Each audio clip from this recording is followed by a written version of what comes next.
ಜನಗಣ ಮನಾದಿ ஞாயக ஜெயகே பாரத பாக்கிய விதாத. அவ்வளோதான். ஓகேங்களா? நன்றி. எனது இயக்குனர் இருங்க.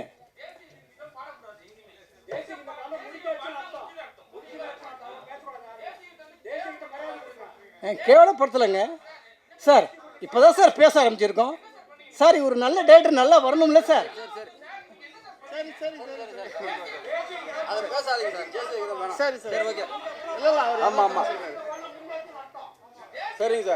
சார் நீங்க இவர் நல்லா வரணும்ல.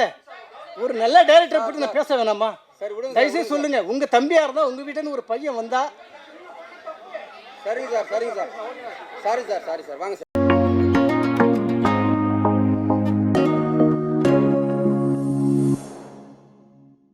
யார் போட்ட கோடு? யார் போட்ட கோடுங்கிறது என்னென்ன, எவன்டா பண்ணா அப்படி ஆச்சு, என்னடா ஆச்சு அப்படின்னு சில விஷயங்களை நேருக்கு மாற நடக்கிற போது, வேதனை தர்ற மாதிரி நடக்கிற போது, யாராச்சும் இப்போ ஏதாவது பாதிக்கப்படும் பொழுது ஏதாச்சும் நடந்தா எவன்டா அதை பண்ணிட்டு போனது அப்படின்னு சொல்லுவாங்க. அதே யார் போட்ட கோடுங்கிறதையும் இது எவன்டா பண்ணுது அப்படின்னு நல்லதுக்கும் சொல்கிறது உண்டு. ஆனால் டைரக்டர் இங்கே சொல்லியிருக்காரு யார் போட்ட கோடு அப்படின்னு சொல்ல வந்தது எதுக்குன்னா, அவர் பார்க்குற சமூகத்தில் அவருடைய வளர்ச்சியில் நிறைய தீயதை பார்த்துருக்காரு. இந்த சமூகம் இப்படி போயிட்டுருக்க என்ன பண்ணுறது அப்படின்ட்டு வேதனைப்பட்டுருக்காரு. அவருக்குள்ள ஒரு கதையை எடுத்துக்கிட்டார். அந்த கதையை எடுத்துக்கிட்டு அதில் வில்லத்தனை என்ன, நாகரிகமற்றது என்ன, சமூக கேடு என்ன அப்படிங்கிறத மனசில் வச்சுக்கிட்டு அவர்கிட்ட அந்த டைட்டில் தான் யார் போட்ட கோடு. ஏற்கனவே வந்திருக்கு, யார் போட்ட கோடு சாமி கிட்ட கேடு, சாதி மத பேதம் எல்லாம் முன்னவங்க செஞ்ச மோசம். அதில் சாதி பேதெல்லாம் கிடையாது, முதல் மரியாதை இல்லை, காதலை தான் அழகாக நம்ம பாரதிராஜா சொல்லியிருப்பார். இளையராஜா இசையில் அந்த பாட்டை வந்திருக்கோம். நண்பர் வைரமுத்து அவர்கள் அருமையான அந்த வரிகளை கொடுத்துருப்பார். அது சாதி சம்பந்தப்பட்டதோ அல்லது மோதல் சம்பந்தப்பட்டதோ ஏற்றத்தாழ்வு சம்பந்தப்பட்டதோ கிடையாது. ஆனால் இதில் பார்த்திங்கன்னா எல்லாத்தையும் சொல்லியிருக்கார். ஏற்கனவே பாரதியார் சொல்லியிருப்பார், சாதிகள் எல்லையடி பாப்பா, குலம் தாழ்த்தி உயர்த்து சொல்லல் பாவம், கவிதையை சொல்லியிருப்பார். அப்புறம் எங்களுக்கு அண்ணன் பட்டுக்கோட்டை கல்யாண சுந்தரம் சொல்லியிருப்பார், வேப்ப மர உச்சியில் பேய் ஒன்று ஆடுது, அது வளர குழந்தைக்கிட்ட இதெல்லாம் சொல்லாதீங்க, பயமுறுத்தி வைக்காதீங்க, பிஞ்சிலேயே பழுத்து போகாதீங்க அப்படின்ட்டு பட்டுக்கோட்டை ஒன்று சொல்லியிருப்பார். அவர் சொல்லும்போது பார்த்தீங்கன்னா வேப்ப மர உச்சிலேன்று பேய் இன்னும் ஆடுதுன்னு சின்ன பையலே செய்தி கேளடா அப்படின்ட்டு பசங்களுக்காக தான் அவர் ஆரம்பிச்சிருப்பார். பாரதியும் அப்படி தான் ஆரம்பிச்சிருப்பார். இந்த படத்தில் பசங்களை வச்சு தான் நம்ம டைரக்டரும் ஆரம்பிச்சிருக்காரு. ஏன்னா வளர்கிற வயசில் நல்ல கருத்துக்களை சொன்னால் வளர்ந்து வந்த பிறகு நல்லவங்களாக இருப்பாங்க. அதனால் பசங்களே நிறைய வச்சுருக்காரு. இதில் ஹீரோயின் அப்படிங்கிறது சொல்கிறதுக்காக ஹீரோ வேணும், ஹீரோயின் வேணும், சப்போர்ட்டர்ஸ் வேணும், அப்படி இல்லைன்னா பண்ண முடியாதுங்கிறதுக்காக தான் ஹீரோயின் ஒழிய அவர் சொல்ல வந்தது இந்த குழந்தைகள் தான் வச்சு தான் சொல்லியிருக்காரு. எக்ஸ்பெஷலாக அவருடைய பையனை வச்சு சொல்லியிருக்காரு. படமானது பிரமாதமாக வந்திருக்கு. பின்னணி இசை பிரமாதப்படுத்தியிருக்காங்க. நான் ஒன்று சொல்லட்டுமா? சொல்லக்கூடாது, இது எனக்கும் இயக்குனருக்கும் உள்ளது. ராஜப்பட்டு ரங்கத்தோடனே ஒரு படம் பார்த்துருப்பீங்க. அந்த படத்தில் ஒரு கட்டத்தில் என்ன பண்ணோம், சிவாஜி என்ன பண்ணுவார்னா சிஞ்சனுக்கான் சின்ன கிளின்னு ஒரு பாட்டு ஒன்று ஆடிவார். ஆடுறப்போ ரகசியமாக ஒருத்தவங்க ஒரு காதில் சொல்லிட்டு போவாங்க, ஒரு சோகத்தை சொல்லிட்டு போயிடுவாங்க. அந்த சோகம் என் மனசுக்குள்ளே ஓடுறதுனால என்னால் பேச முடியல. ஆனால் அதை பற்றி நான் கவலைப்படலை. நான் இங்கே வந்திருக்கேன், இதை சிறப்பிக்கணும். என்னுடைய இயக்குனர் லெனின் வெற்றி பெறணும். அவர் வெற்றி பெறணுங்கிறது தான் நான் முனைப்பாக இருந்தேன். ரொம்ப நாளாக அவருக்கு நட்பாக வந்தார். அவருக்கு பண்ணி கொடுத்த வெற்றி பெறட்டும் என்னுடைய வாழ்த்துக்கள். அதே போல் அவர் சொன்னார், நான் பேட் எடுத்து கொடுத்த பிறகு என்னை அவர் நான் ஒரு கவிஞராக்கிட்டேன் அப்படின்னு சொன்னார். அதெல்லாம் உண்மைதான். சும்மாலாம் கொடுக்கல. நிறைய பேர் பாடல் எழுதுறதுக்கு என்கிட்ட வருவாங்க, நிறைய கவிதைகளை சொல்லுவாங்க, பாட்டை சொல்லுவாங்க. திறமை இருக்கா இல்லையாங்கிறத கரெக்டாக நான் கண்டுபிடிச்சிருவேன். திறமை உள்ளவங்களை என்கரேஜ் பண்ணுவேன், இல்லாதவங்களை அவங்கள டிஸ்கரேஜ் பண்ண மாட்டேன். இப்படிலாம் உலகம் இருக்குது, சினிமா இப்படி இருக்குது, நீ இப்படி இருக்க, உன் லைஃப் உன் கையில் தான் இருக்குது. அதனால் முயற்சி பண்ணி பாரு. முடிஞ்சால் சினிமாவை இல்லாமலும் நீ முயற்சி பண்ண பாரு. வாழ்க்கையில் எல்லா கட்டத்துலையும் திறக்க முடியாது அப்படின்னு சொல்லி வைக்கிறது உண்டு. அந்த வகையில் இவர் என்கிட்ட கதை சொன்னார். ஒரு பாட்டுக்கான சூழ்நிலை சொல்கிறப்போ ஒன்று சொன்னார். சூழ்நிலை சொல்லிட்டு அப்படியே போகிறாரு. எங்கள் தேட்டரில் கதவை போய் சாத்துறாரு. சாத்திட்டு அந்த தாழ்பாளையம் போடுறாரு.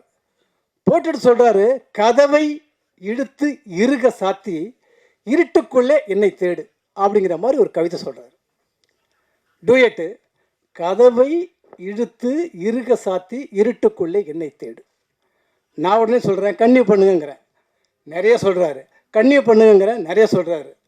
கதவை இழுத்து இறுக சாத்தி இருட்டுக்குள்ளே என்னை தேடு. அடுத்து சொல்கிறேன், கதவை இழுத்து இறுக சாத்தி இருட்டுக்குள்ளே என்னை தேடு. தனநன்னானே நான் கொடுப்பேன் உனக்கு ஈடு அப்படின்ட்டு முடிக்கிறேன். அப்படி தான் அந்த பாட்டு உருவாகுது. உருவாகிறப்ப நான் சொல்கிறேன், நல்லாவே எழுதுங்கன்னு. மேற்கொண்டு அவர் வந்தார். காகமும் கரைஞ்சா விருந்து வரும்னு போட்டார். இளமையும் இணைஞ்சா இன்ப வரும்னு போட்டார். இது புதுசாக இருக்குல்ல, அக்செப்ட் பண்ணிட்டேன். காகமும் கரைஞ்சா விருந்து வரும், இளமையும் சேர்ந்தா இன்பம் வரும். அந்த பொண்ணு சொல்லுவோம், அதுக்கு மேகமும் மோதினால் மழை வரும், தேகமும் சேர்ந்தால் என்ன வரும் பொண்ணு சொல்லுவான். அதுக்கு ஆணு சொல்லுவான், உனக்கே தெரியும், நல்லாவே புரியும், எனக்கே நீதான் வகுப்படுத்தி சொல்லி தரணும் அப்படின்னு முடிப்பார். இப்படியே கண்ணியாக வந்துச்சு. அப்புறம் தான் இந்த பாட்டு ஒரு முழுமையான பாட்டு ஆச்சு. அதில் முடிய பிறகு பார்த்தீங்கன்னா, தேனிருக்கும் இடத்தை முடிச்சுக்கிறேன். தேனிருக்கும் இடத்தை தேடி கண்டு பிடிக்கட்டுமா, எடுக்கையில் புண்பட்டா இதழால் ஒத்தடம் கொடுக்கட்டுமா, பாய் விரிச்சு காத்திருக்க பகலிரவா பூத்திருக்க, கதவை இழுத்து இறுக சாத்தி இருட்டுக்குள்ளே என்னை தேடு. இளமை கால கற்பனைகளுக்கு நானாவேன் உனக்கு ஈடு.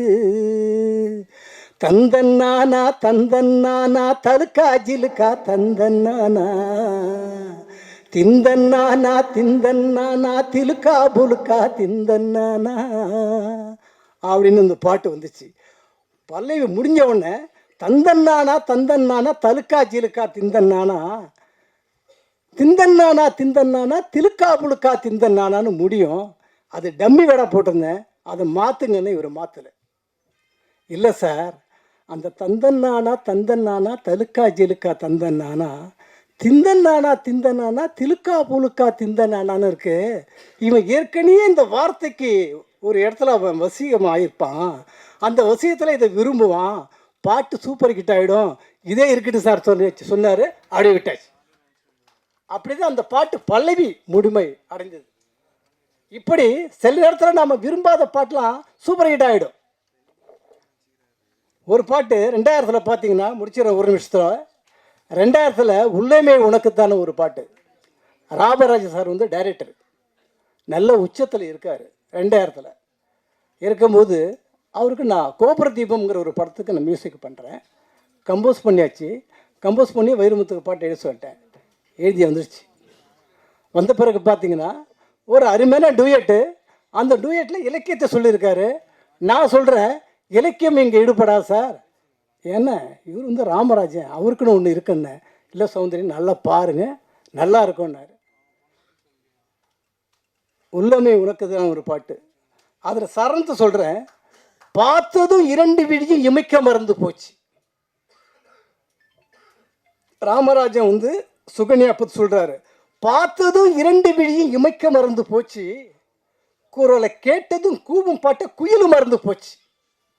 அதுக்கு சுகன்யா சொல்லுது, தொட்டதும் சிகப்பு சேலை இடுப்ப மறந்து போச்சு, இழுத்து சேர்த்ததும் பேச வந்ததில் பாதி மறந்து போச்சு. ராமராஜன் சொல்றாரு, சுந்தரி உன்னையும் என்னையும் பிரிச்ச காலம் போச்சு அப்படிங்கிறாரு.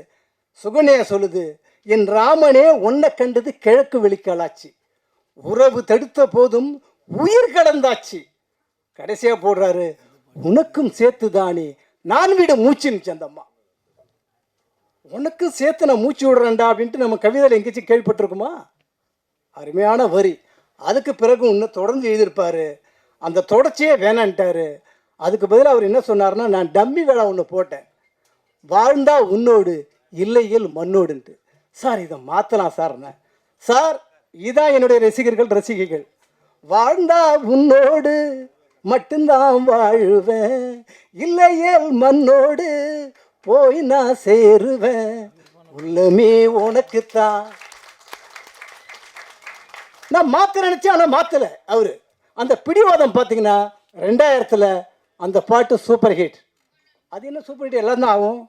எப்படி தினம் ஆச்சு, சேது படம் ரிலீஸ் ஆச்சு, எங்கே பார்த்தாலும் பாட்டு போச்சு. ஆனால் அதை மிஞ்சி போன பாட்டு கணக்கில் பார்த்தீங்கன்னா கோடிக்கணக்கில் போன பாட்டு இந்த பாட்டு தான் 2000. பார்த்ததும் 2 விழியும் இமைக்க மறந்து போச்சு,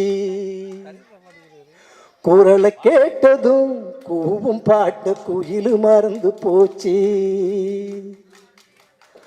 தொட்டதும் சிவப்பு சேலை இடுப்ப மறந்து போச்சு, இழுத்து சேர்த்ததும் பேச வந்ததில் பாதி மறந்து போச்சு. சுந்தரி உன்னையும் என்னையும் பிரிச்ச காலம் போச்சு, என் ராமனே உன்னை கண்டதும் கிழக்கு வேலுக்காலாச்சு, உறவு தடுத்த போதும் உயிர் கலந்தாச்சு, உனக்கும் சேர்த்துதானே நான் விடுமூச்சு, வாழ்ந்தா உன்னோடு மட்டுமே வாழுவேன், இல்லையே மண்ணோடு போய் நான் சேருவேன், உள்ளமே உனக்குத்தான், உசுரே உனக்குத்தான், உன்னையும் என்னையும் பிரிச்சா உலகம் இல்லையே, தன்னைக்கும் மீனுக்கும் என்னைக்கும் வில்லங்கம் இல்லையே. சுபகிராஜ். அதுபோல இந்த பாட்டு, அதுபோல இதுல வர்ற நான் போட்டு கொடுக்குற டைரக்டர் சொன்னார் 3 பாட்டுன்னு சொன்னார். நான் ஒத்துக்கிறேன். ஏன்னா அவர் வாழறதுக்கு நான் என்ன வேணா பண்ணுறேன், உயிரை தவிர. ஏன்னா எனக்கு உயிர் வேணும், நிறைய பணியாற்றணும், நிறைய பேருக்கு நல்லது செய்யணும். அதுக்காக சொல்கிறேன். 3 பாட்டுன்னு சொல்கிறேன், ஒத்துக்கிறேன். வேறு ஒன்றுமே நான் பண்ணல. 3 பாட்டு சூப்பர் ஹிட் ஆகும். ஏற்கனவே வெற்றி இணையக்கர் முற்போக்கான, அதான் அப்புறம் சொல்லணும், இதுக்கு டைம் இல்லை. ஏற்கனவே முற்போக்கு சிந்தனையோடு முடிச்சுக்கிட்டுங்களா?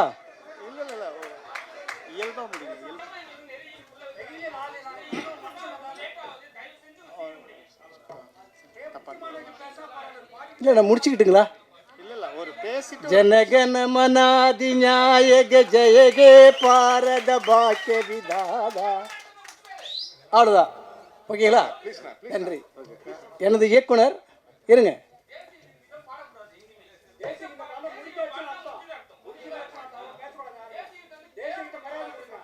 கேவலப்படுத்தலைங்க சார்.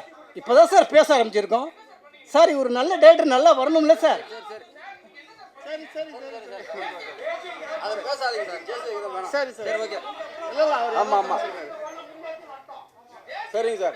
சார் நீங்க இவர் நல்லா வரணும்ல, ஒரு நல்ல டைரக்டரை பற்றி நான் பேச வேணாமா? தயவுசெய்து சொல்லுங்க. உங்க தம்பியா இருந்தா உங்க வீட்டுல ஒரு பையன் வந்தா. சரிங்க சார், சரிங்க sir, sorry sir, sorry sir, வாங்க சார், சரி வாங்க சார். பாடலாமான்னு தான் கேட்டேன் சார். சார் ஒரு நல்ல இயக்குனர் சார். சார் சார் ஓகே, மன்னிப்பு கேட்டுங்க. நான் மன்னிப்பு கேட்குறேன் சார். நான் மன்னிப்பு கேட்குறேன் சார். சார் நான் இன்னும் ஒரு 5 நிமிஷம் கூட பேசுறேன். 1 நிமிஷம். நான் ஒரு 5 நிமிஷம் கூட நான் பேசலாம். Okay sir. சார் தேசிய கேடி சார் உங்களோட கிரேட் ஃபேன்ஸ் சார், சாரோட கிரேட் ஃபேன்ஸ்ல ஒரு பெரிய கிளாப்ஸ் கொடுங்க. Wow, thank you so much.